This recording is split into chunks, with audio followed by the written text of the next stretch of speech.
Hi, Clint.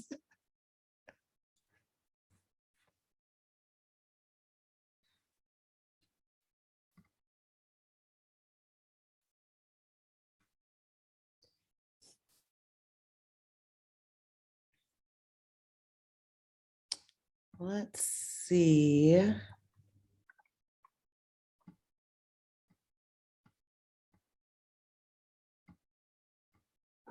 Just getting all my ducks in a row here. Okay, I gotta go because Jennifer's talking about race. Oh, hi, Jennifer Cheng. Hi. I'm so glad you're here. I didn't expect you to be here, but I'm glad you're here. Sorry, I was totally in a different meeting and I didn't realize I was on mute for Zoom.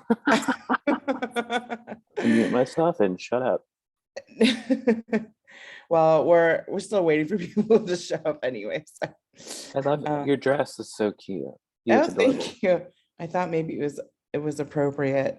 It's so good. Okay, I'm gonna mute myself. Okay. Good to see you. Thank you for your support. You're so nice. Always. Hi, Kathy. I think we'll give people a few minutes and I'm going to make sure everything I need is up.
Gosh, okay. It looks like some people are having trouble connecting. Okay.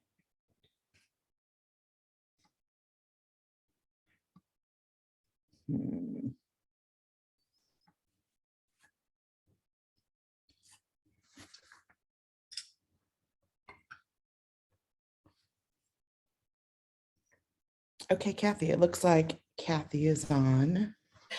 Yes, Jennifer, I'm sorry. I'm having internet issues. And No worries. I don't know. It's Fredericksburg, so I don't know what's going on. Well, no worries. I think a couple people might have trouble connecting. I'll give it like a minute or two. Frankly, Jennifer, I just saw this by chance on Facebook about 20 minutes ago. Oh, really? So, And well, yes. Thank you for joining in. I know, I'm not a social media whiz, but I usually get a lot of our like Facebook posts and I see our Instagram posts, and I actually didn't even see them until yesterday, and they were posted a few days ago. So oh, that's really weird. Well, I hope you have me, because if it's just me, then I think you should reschedule and we should really get the word out a little bit better. It's you and my friend Clint, and who's super nice and showed up, and I appreciate the support. And Lorena is recording. I'm glad she popped in here and started recording ahead of time, so we have it. So if you guys have the time, I might just run through people might pop in. It won't be super long, and then we can maybe reschedule if we need to, but I'll just go ahead and start because I'm here and you guys are here. So let's do it. Okay, well, I want to say that just while you were talking, you froze on my cellular. So I don't know what's going on. So if I get kicked off, please understand I'm not. No worries. I appreciate you even calling in your cell phone. I really do. But yeah, feel free. Put yourself on mute, listen as you like, and maybe we'll post the recording or something somewhere. And I'm actually I'm glad that I don't have a huge audience, but I'm going to pretend like I am just for the practice of it. So I'm just going to jump in, and then yeah, if people pop in, great. If you need to pop out, totally fine too. I definitely won't take offense. This is a good exercise for me because I am a little nervous when it comes to public speaking. So we're just gonna get through it. Okay. So for those of you whom I haven't met, which would be you, Kathy, and I feel like we've emailed a lot, but I haven't met you in person. But my name is Jennifer Cheng, and my pronouns are she, her, and I'm a first-generation Chinese American. Currently, I'm director of editorial content for Gathered Foods, and I have experience in advertising and marketing for about 15 years. I've worked as a copywriter and editor, and I say all that just to preface that I'm a word nerd by profession. And so I know we have a small group, so I was going to ask if anybody was able to attend the Defining Hospitality talk at the international conference a couple weeks ago. There's a little bit of overlap with what our group presented there, so I just didn't want to repeat myself. But they're great, so I'm going to include it anyway. So first I'd like to say that the Diversity, Equity, Inclusion, and Belonging Committee of the Austin DOMS is a team that is working to learn as much as we can, and we want to share everything we learn as we learn it. And we've had some great opportunities with the international team to get some professional training, but we're by no means completely professionally trained in this work. So what I'm sharing today is my attempt to learn more and some of my personal experiences, but I don't want to imply that I'm speaking on behalf of our entire organization or even other DOMs. So I just wanted that little caveat. So as I mentioned earlier, I love working with language, voice, and words. And the first step to feeling good about what you're trying to communicate is having some confidence in how you're using those tools. I'm sure many of us can relate to being in those instances where you've wanted to speak up, but maybe you held back because you weren't sure how to get across what you wanted to say, just kind of frozen. I know I felt that way. Or maybe you've had some fear because you wanted to say something that you felt was important, but you didn't want to accidentally offend anybody. I mean, I love the title of this program. I actually didn't come up with the title, somebody else on the committee did, but I mean, nobody wants that, excuse me, what did you say moment, right? I mean, it's embarrassing, but it is a pretty common human experience, and I think we've all been there. So in the past couple of years, my friends and family and colleagues and I have had some very uncomfortable, but really productive conversations about racial inequality. I know I've learned a lot. And I started writing down a vocabulary list. Again, I'm a word nerd, to make it easier for myself to have a good reference point, and so that I could feel much more sure about myself when I wanted to use those words. But before I dive into the vocab stuff, I have a video I'd like to share about the importance of inclusive language. It was created by Kelly Kitagawa and CBC as part of a personal politics series. And she has some really great tips on navigating language. So I'm going to attempt to share my screen as I play the video and hope that it works. So let me cue this up and see if I can share. Okay. And will you guys let me know once I press play if you cannot hear it? And then maybe I can try something different. Personal with ideas that spark change. You know what needs to change? The PC police. Okay, so language. Can you guys hear that okay? Wait, let me see. Oh, perfect. Thank you, Clint. Okay, I will continue and let her do her thing. Yes, let's talk about words, baby. Let's talk about all the good words and the bad words that may be. Words. I'm so sorry. Roll the intro, please. Language is really such a beautiful thing. And from the wisdom of cognitive scientist Lyra Boroditsky, language shapes us early, broadly, and to quote her, language guides our reasoning. So cool. So when it comes to speaking about people and their identities specifically, how can we make sure we're being respectful and empathetic? Because though language can shape how we think, we can also shape language because it is a living, breathing thing. The words we use every day have a tremendous amount of power, whether we're describing other people or events or ideas or the things around us. Think about how early in the pandemic, the term social distancing was most common when describing staying 6 feet apart, where now we use the term physical distancing. That's about being more specific and accurate because health officials were never saying, don't talk to anyone. They were saying, physically, please stay apart. When people are telling you to say something differently, it's not because they think they know better. They're just trying to help make your words more accurate and meaningful. And for different communities, being specific and accurate is about respect that is owed to them. Using words that are historically loaded with violence, injustice, and persecution is not just a faux pas.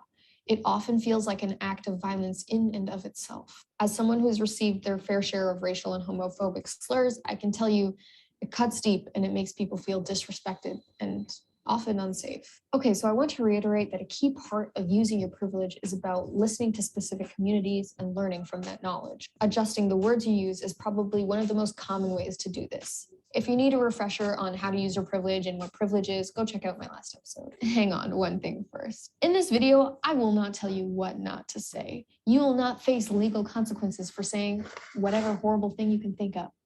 Well, unless it's hate speech or defamation, which hopefully is not your intention. You are free to say whatever you want, but that also means others are free to criticize you and think differently of you for what you say. Freedom of expression does not mean freedom from consequences or judgment.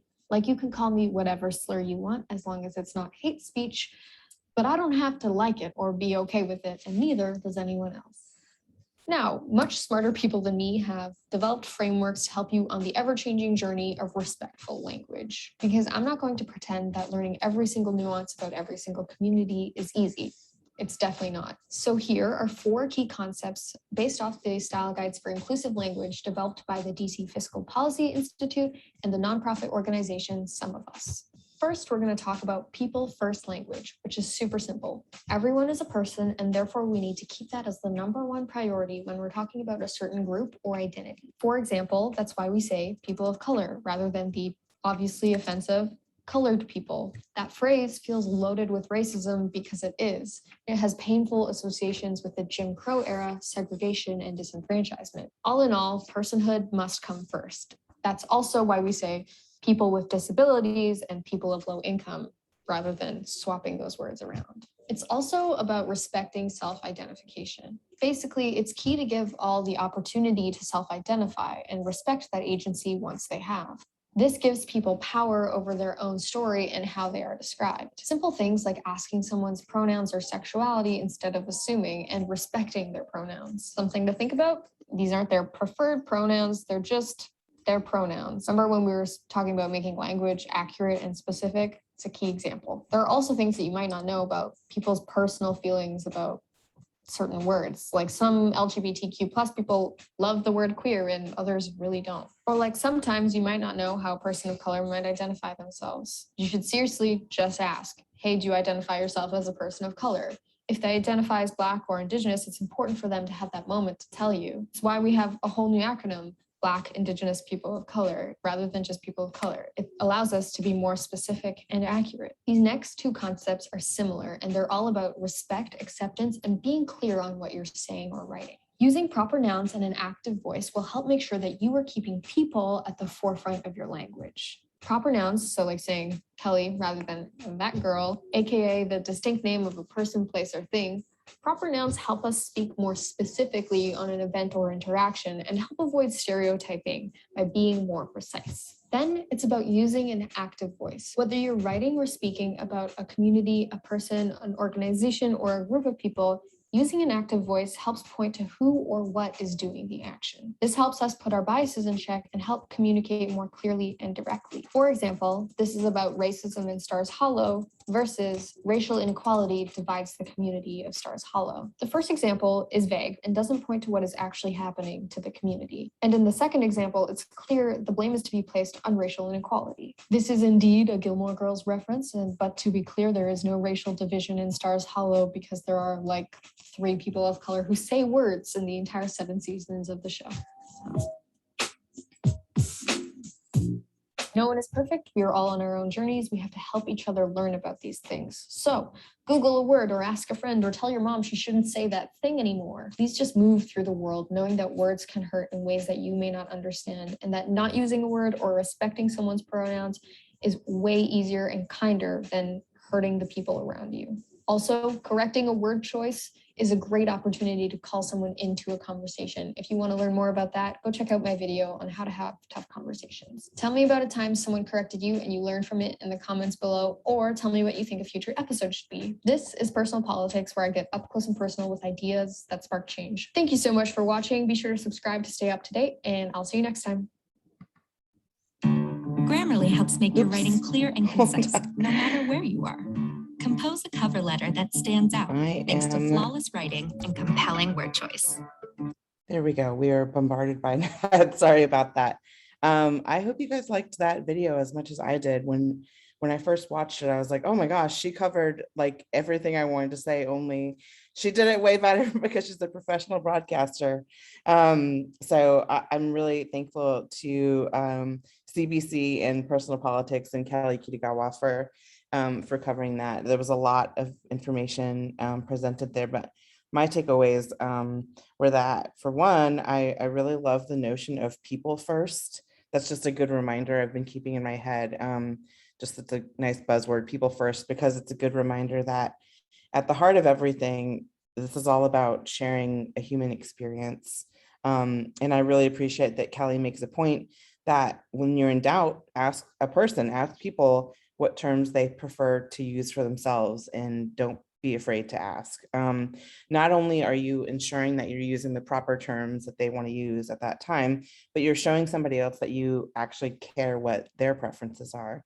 And the second thing I want to bring up is that you don't be afraid to ask often. You could be asking the same person, the same thing over and over.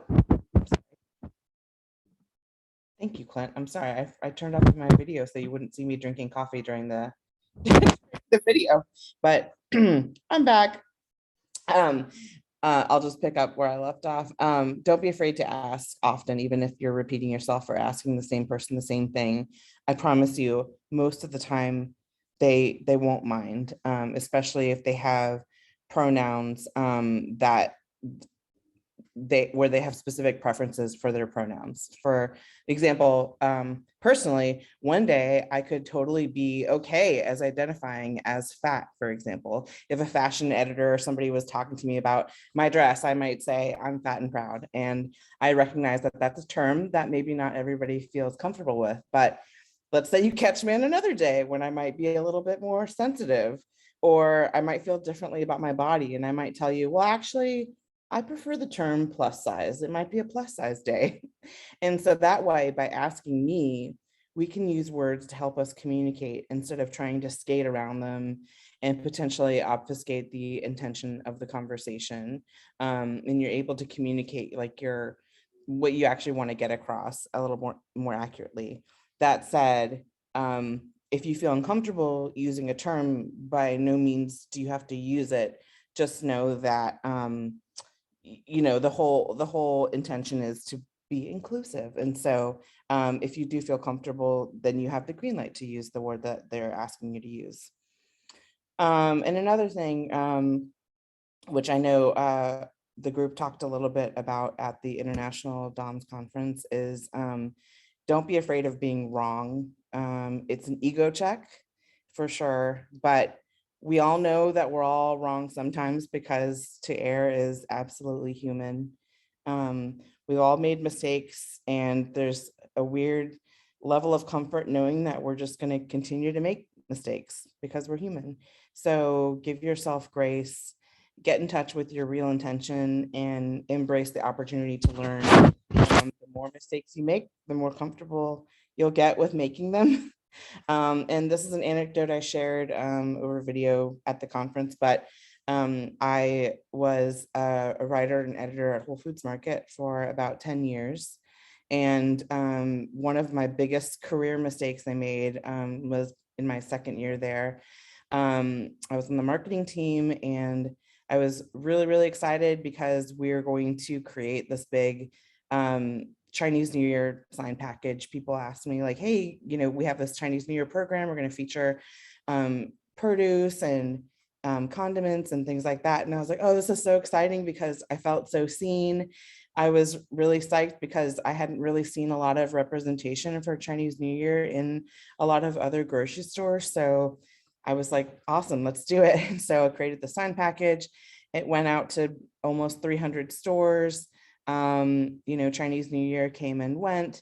And then we got an angry letter from somebody in California that was like, the correct term is Lunar New Year. It's Lunar New Year. By saying Chinese New Year, you actually alienated other groups, cultural groups that celebrate Lunar New Year.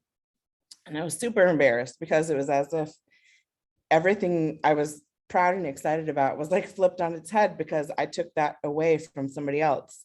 And I thought I knew what I was doing because I was raised with Chinese New Year or Lunar New Year. I thought I knew all there was to know about it. Not true. There's definitely always something to learn, even if it's your own culture and something that you grew up with. So that was my moment of humility. There've been several since, but I don't think any have been to that scale. Hoping that doesn't happen again, but I know if it does, I'll live through it. So let's see. I want to share the vocab list that I made. And some of you may have seen it. I think I presented it in a board meeting a few months ago. I'm sorry. I will share my screen again. Let's see. Okay. So like I said, let me make this a little bit bigger. Like I said, a while back, I started putting this vocab list together because I wanted it to be a little bit easier selfishly for me, but I also wanted to share what I put together with the group, just to be able to use these words and feel a little bit more confident about them, to get, you know, everybody on the same page. And so I will just caveat that this vocab list is not complete. I have left it as a draft in the file name because I consider it a living, breathing document. It will always be a draft. Language is always going to change, and I might find, you know, a couple years, these terms might be outdated or just outright wrong or offensive. And I totally know that there's a good chance of that happening because things change over time. And I'm totally okay with changing this later. So if, as we go through really quick, you see anything that you feel warrants a change, definitely shoot me a note and let me know. I don't want to read through the whole thing because it's 4 pages. I don't want to bore you guys, but we have these posted in the LADOMS shared Google folder, but we can make it available in the Facebook group as well. And I'll post the link to the video too. But I just want to let you know that this is a resource that we have out there. So a little bit of history with this too is that I originally just wanted to include base terms, obviously diversity, equity, inclusion. so that people felt okay with using just the base building blocks. But then we started to add a few more as people like asked to add them, wanted a little more clarity. I will say that there are some words that I kind of opted to leave out. So if you see something, I think it's like worth a discussion. And so I'll just go through really quick before I give more caveats. So we have some, you'll see we've got some acronyms: AAPI, BIPOC, or BIPOC, as some people say, ally, bias, cisgender, dead naming, diversity, ethnicity, equity, gender identity, gender expression, implicit bias, intersectionality, inclusion, LGBTQIA+. I recognize this. Please feel free. This may not be correct or up to date, and I would love to know. Microaggressions, performative allyship, performative activism. I will say this one makes me a little uncomfortable. It's slightly controversial, but I felt like it was good to include because it's something I have seen used out there. And so I wanted to have that option if people were curious about what a definition of this is. Prejudice, POC, privilege, race, respect, sexual orientation, saviorism, social construct, social justice, and structural inequality, as well as women of color. And here are the references I've used here. Again, if you guys have any other references that you love to turn to, I would love to hear them and learn more about them. I would love to keep adding to this. So now that was a quick run through. Let me pull up my notes. So just, yeah, again, a reminder that it's a living, breathing draft. And I want to make this a working doc that we can all add to and refer to get more comfortable in communicating with each other, our peers, and our families. I know this is a lot of information really quick, and actually this is a little bit of a shorty presentation. Does anybody have any questions about the video or the vocab list or any concerns? I'm opening this up for questions.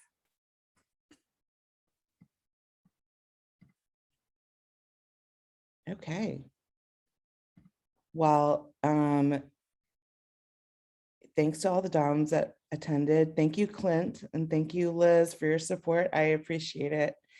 And if we want to present again, I'm happy to do that, or we can post this video somewhere. Thank you guys for your time today. I appreciate it. I appreciate all the support that the group has given the committee. Hey, Jennifer, I have a question. Yeah. Sorry, Yeah. I can't get to my mic fast enough. Oh, no worries. Hey, Lorena. I know you and I discuss language all the time in our meetings. But I have a question, because how can someone really keep up with all these changes? It's so hard to keep up with, where to find or what's the word, and it's always so difficult. I know I have a hard time with it. What's the best way to try to keep up with some of these, just the language? That is a good question, and I have a silly answer and a serious answer. So the first silly one is TikTok. Just kidding. No, I mean, language is such a funny thing, whether it's about inclusive language or not. Things are changing all the time. I'm learning a lot from the kids on TikTok.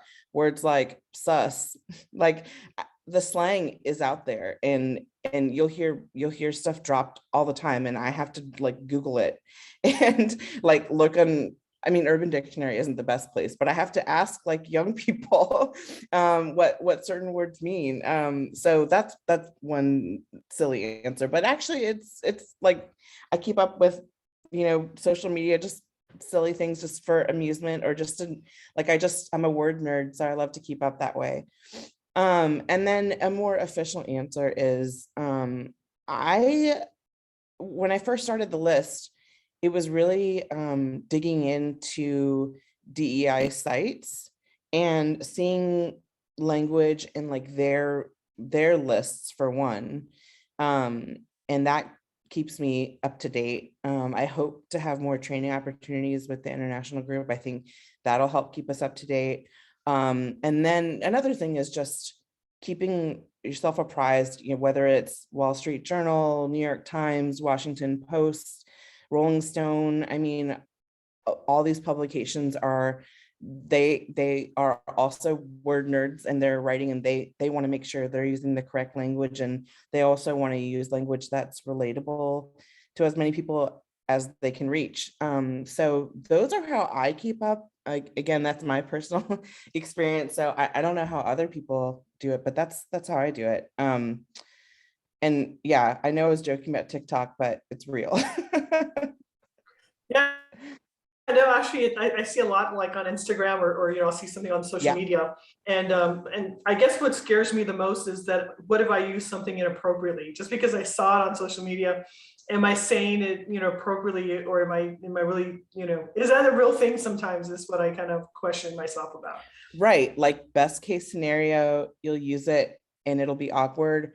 Worst case scenario, you offend somebody. Like, I mean, and I've definitely been on both sides of that. I think that was my first time saying sus out loud, for example, which I've heard means suspect or suspicious. So there's that. But yeah, there's definitely some vulnerability there for sure. And I think it just takes kind of trust and like, yeah, for me, just being able to have conversations with people, either, through chat or just in person, we're able to like bounce those things back. This is a great forum for that too. If we were to ask each other, like, what does this mean? What does this mean? I trust that everybody in the room would be like, okay, well, I use it as, this, or I use it as that. And having that candid conversation really helps. And that having other people that will be vulnerable with you and let you be vulnerable with them really helps.